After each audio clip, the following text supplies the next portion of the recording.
പാകിസ്ഥാൻ ഈ ചർച്ചകൾക്ക് തയ്യാറായതിനെക്കുറിച്ച് പ്രധാനമന്ത്രി നരേന്ദ്രമോദി മറുപടി പറയണമെന്നാണല്ലോ പ്രതിപക്ഷം ആവശ്യപ്പെടുന്നത്.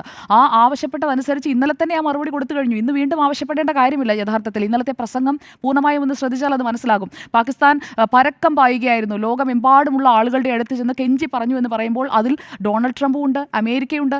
അമേരിക്കയുടെ അടുത്താണ് കെഞ്ചി പറഞ്ഞത് എന്നുള്ളത് വ്യക്തമാണ്. അതിൻ്റെ അടിസ്ഥാനത്തിലായിരിക്കും അമേരിക്ക ഇന്ത്യയെ ബന്ധപ്പെട്ടിട്ടുണ്ടാവുക. ഇന്ത്യയെ ബന്ധപ്പെട്ടിട്ടുണ്ടെങ്കിൽ ഇന്ത്യ കൊടുക്കാൻ സാധ്യതയുള്ള മറുപടി എന്താണ് എന്നത് നമുക്ക് വ്യക്തമാണ്.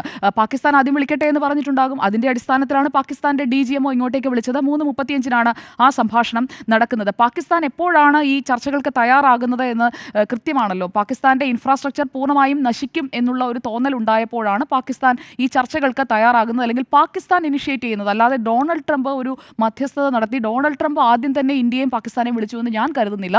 പാകിസ്ഥാൻ അങ്ങോട്ട് റിക്വസ്റ്റ് ചെയ്തിട്ടുണ്ടാകും. ഡൊണാൾഡ്